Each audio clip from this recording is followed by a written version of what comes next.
understand why people were burning jerseys on social media just for likes, just for kicks. It's stupid. It shows that you're wasting money because you clearly bought the jersey and you bought the gasoline, the light, the one flyer. So that's a reflection of you, not really the guys. These players are making millions. These owners are making billions. All right, always remember that the owners are making billions. Whenever you have a problem with your sports team, it's not the players, it's the management, it's the owner. Whatever the case may be. But yeah, between that, I haven't heard anything about football. Is Tom Brady still gonna, appeal? Maybe in August we'll start hearing about football again. But right now, NBA is just taking over. That landscape, basketball landscape, it's gonna be very interesting next year. Man, I hope the first game of the season is the Cavs raising the banner against the Chicago Bulls and see Wade and see LeBron play each other. They're gonna be so close. I'm pretty sure whenever they have it, they're gonna be so tight, and they're gonna try to work something out next year to play together in Cleveland. But as of right now, I'll give you guys how I think the whole landscape is going to shape out in basketball. I think the Cavs in the East. I think the Cavs will be the first seed.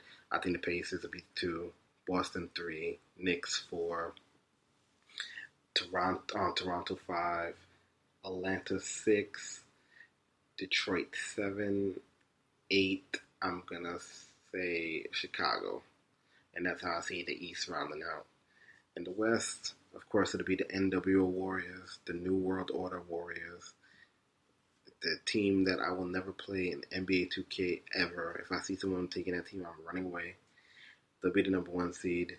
I see the Spurs 2, Memphis 3, Clippers 4, Portland 5, Jazz 6, Pelicans 7, and Minnesota 8. Matter of fact, no, take the Pelicans out. I see Houston 7, Minnesota 8, Pelicans looking in. So that's how I see the whole landscape rounding out. Should be a great season, I've not been this excited for a basketball season maybe since 2000, since the LeBron. Why? Because we need villains. Villains make the world go round. They stimulate our minds. They stimulate our emotions. The villains make the world go round. And it's amazing to see how quickly the Warriors became the villain. I applaud them. I'm an agent of chaos. I think it's going to be great for the league. No, they're not going to go 82-0. I see them somewhere 65, 68. They'll do whatever it takes to get the first seed, and that's it. If anything, history has showed us when you go all out, things happen. Steph Curry is going to probably tone it down a little bit, maybe not take as much shots, maybe go back to being a true point guard. I could see him averaging like 28 and 15 assists. I'm just curious to see how the team's going to work. I think they're going to gel a lot quicker than that 2010 Miami team. Do I think they're going to win the champion out the gate? I don't think so. My gut tells me somebody else comes out the West, but we'll see how it all pans out. We got plenty of time to talk about that. Let's talk about some. Let's go heavy now. Let's go deep. Let's go what's bothering me. What's really bothering me from the views from the city. What's really grinding my gears. What's really, making me feel like this country is just ass backwards. It's all the senseless killing. All these senseless officers that could be doing a better job. I just want to put this out there. One of my childhood best friends. I've known this brother since I was 4 years old. He's white. And we've done it all. We've had fights. We had bar fights. If ever I need help, or if I need a law enforcement, help, I would call him first before anything. So as you can probably tell by just what I just said, he's a cop. Again, I've known this guy since I was 4 years old. I know he goes to work every day. He has every intention to come back home to his wife and his child. I'm not saying all cops are bad. I'm not saying all of them do a piss poor job. But I am saying there are a lot of them that's doing an awful job, and they need to be reprimanded. Something needs to be, I would be happy if someone from their department would be like, hey, they messed up. That's not what they're supposed to do. They'll be reprimanded, but it's never the case. You know, all cops hide behind the blue sheet, the silent blue shield, the blue wall, whatever it's called. And they all hide behind that, and it's getting out of hand. It's getting out of hand. Just today, we had two incidents that went viral.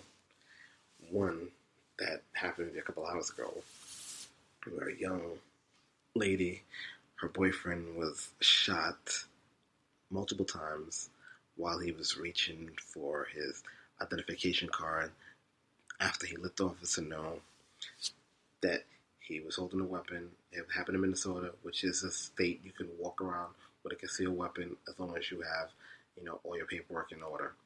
He had his paperwork in order. He was going to show the guy. The cop still shot at him a few times while he's sitting in the car, while there's a child in the back seat. And I know a lot of people are coming down on the girlfriend for videotaping the thing live, Facebook Live, which I thought was a brilliant idea because it's not like you're going to call the cops because the cops are right there. And she's pretty sure she doesn't have a lawyer or anything like that. So she did what most millennials would do. She put it on Facebook, not Snapchat, and it went live. So people actually got an account of what's going on in there.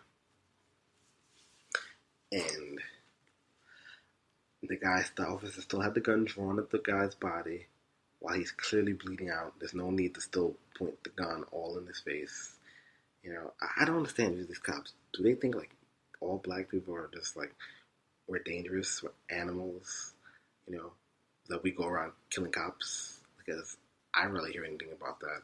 I know it happened a lot out here in New York City in the 80s, the crack era, but you don't really see a lot of, guys shooting at cops. I just don't understand why cops are so aggressive. Growing up a kid in New York City, and mind you, I work in Times Square, I work for Viacom.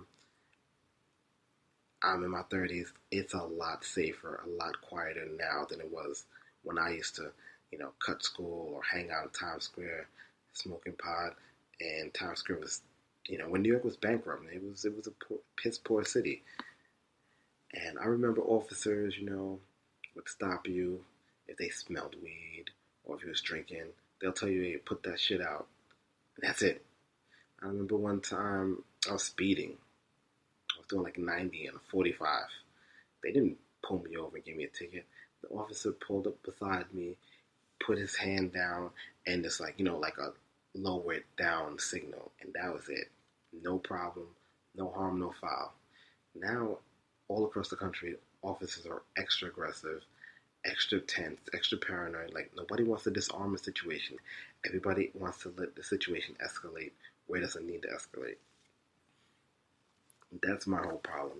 There's no accountability. There's no reprimand. Nobody's being reprimanded. People on social media, people get upset when we say Black Lives Matter. It's not about Black lives not mattering. It's not about all lives not mattering. It's that majority of us feels like certain lives are not being treated equal. I mean, we saw what happened with the gorilla. We see what happened with animals. We see what happened with the LGBT community. They're being taken extremely serious. You can't go around calling them any old names. You can't go around discrediting them and things like that. They have their rights. They mobilize. But for some apparent reason, it seems like the African American community can't catch a break. Like I said on Facebook earlier today, and I stand by that. A lot of my non-black friends will not understand the plight of an African American man in this country because just by me walking out the door is equivalent to a baseball at bat, but only I'm down 2 strikes without even lifting the bat off the ground. So I gotta conduct myself in a way where I'm not bringing attention to myself. I'm not harming anybody. I'm peaceful. I'm I don't start trouble. I don't look for trouble. Doesn't mean trouble doesn't come my way. Doesn't mean I still can't, something bad can't happen to me. And maybe because I'm a New Yorker, I'm always aware of my surrounding. I was down in 9/11. I was down on the group, down on the floor. I still smell that stench of 9/11. And ever since then, I'm always very aware of my surrounding. I know where every exit door is at. I'm always looking left, right, up, down, all times. Maybe that's a New Yorker in me. Maybe that's the African American in me. Could be both. Could be both. But my whole views on the whole policeman, and again, that was just that. What I just described was the breaking news that was happened a couple hours ago. We're not even going to talk about what happened in Louisiana. Oh man, that was a tough one. Rest in peace, Alton Sterling. That brother didn't deserve to go out like that. Not only was he shot 6 times in the chest, he got tackled the fuck down by the police officer. That dude came out of left like an Edge Goldberg spear.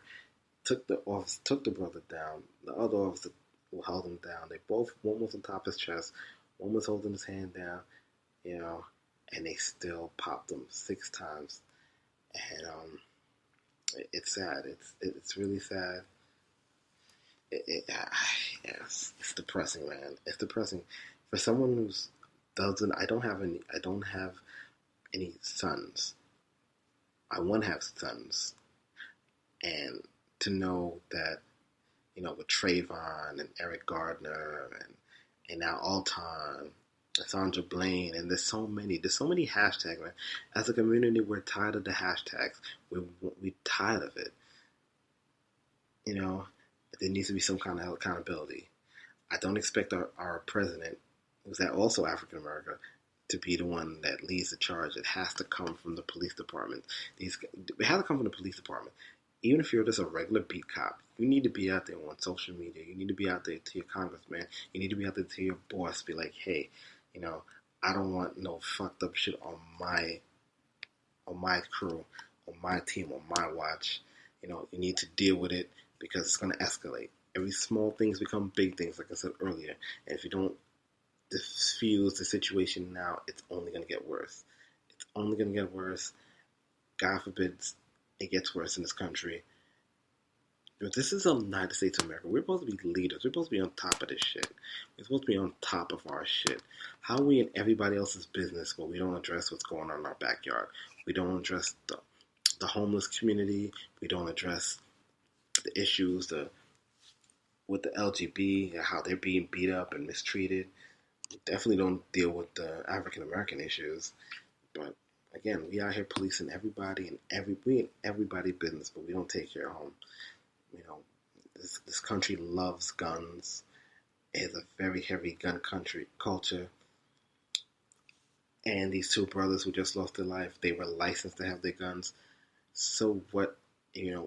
What happened with Alton? They're like, the media was so quick to bring out all his past shit, which made no sense because that had nothing to do with what happened at the time.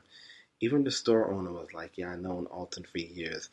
He's always selling CDs in front of my store. He was harmless. He never presented a threat. He never bothered me. He was always a gentleman to me. He even told the owner he owned a gun. So I don't understand. Just because he felt he fit a description or something and he had a record, it don't mean nothing, man. He didn't need to die over that. It kills me. So, life reflects sports, and everybody wants to kill these athletes for being disloyal to the team, the city, organization. It goes back to this whole treating people like cattle mentality that's heavy in this country. This country has a